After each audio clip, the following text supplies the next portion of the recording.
topics similar. Focus is purely on deep keratitis, which sometimes becomes a management nightmare for all of us.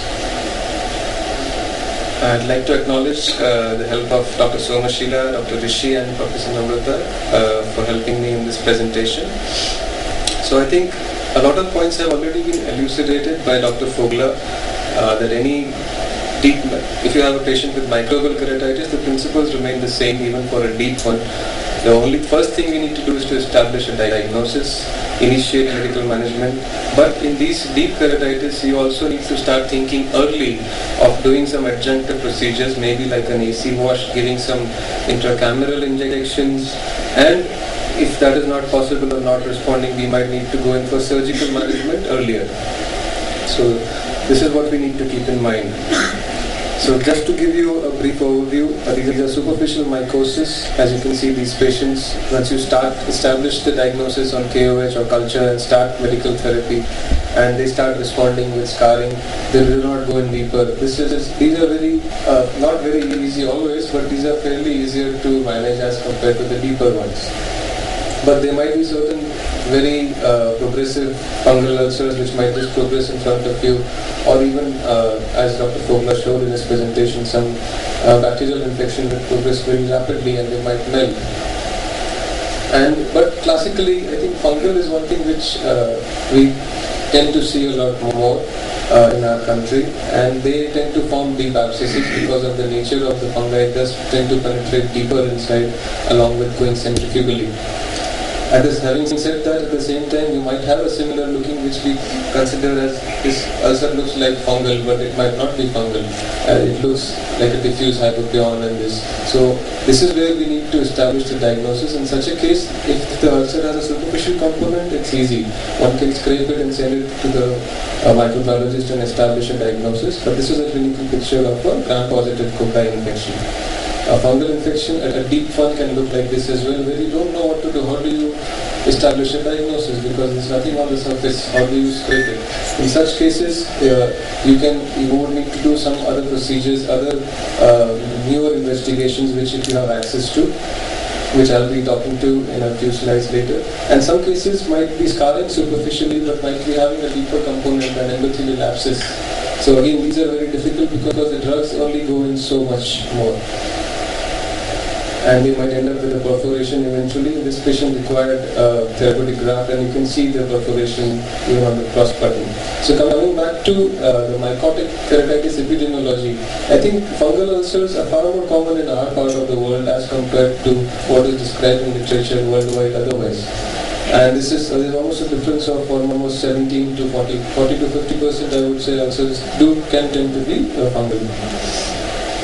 And this is just a snapshot of the culture positive cases at our practice in 2000, which we had done in 2003 to 6, and you could see almost 70% of the ulcers referred to us or came to us were fungal. And of these, again, further, most of them were Fusarium in our part of the country and Aspergillus. So, like the previous case which I had shown you, which was only a deep lesion, then you need to have certain, in those cases, if you have access to confocal microscopy, then it might be of use to you. This is what the fungal filaments would look like on the confocal, and then maybe you can initiate treatment accordingly. Certain other infections like acanthamoeba can also be diagnosed well conclusively with the help of confocal microscopy, but the only two limitations are the availability of the confocal and the expertise to do the confocal, because you need to be well versed, you need to know what to look for, you need to know what to see. So if you have access, then in such cases will benefit from these investigations. Otherwise, the only other option is probably to do a corneal biopsy. And in such a deep lesion, you need to go in, maybe create a trapdoor kind of a pattern, remove a part of the infected, infiltrate and send it for histopath and microbiology. Like in this case, this patient was not responding, and they did a biopsy, and then they could see the fungal filaments, and then eventually they started treatment, but they still did not respond, and it required a therapeutic graft. So amongst the available antifungal agents, we have this whole list, which is available. Some of them are available to us: vancomycin, amphotericin, and now voriconazole and itraconazole as well. But and this is the standard procedure that we would start. Topical antifungals would be a 5% natamycin hourly even in all these lesions. And then you gradually taper after 4 to 7 days interval after assessing the response. And if it keeps worsening, then maybe you can add another antifungal. Some people prefer to add amphotericin, especially if it's an aspergillus infection. And some also then one can also use voriconazole because of maybe it might have because it works differently, it might have a better effect using natamycin voriconazole, especially for the trial for these deep infections. But the limitations are the same. They are some of them might not be available commercially. They have poor ocular penetrations, natamycin especially, which works the best in the suspension, and they have poor bioavailability. And sometimes the patient don't like to use those drops because they cause more inflammation. It's very difficult to put a suspension 1 hourly, half hourly, especially when you already are in pain.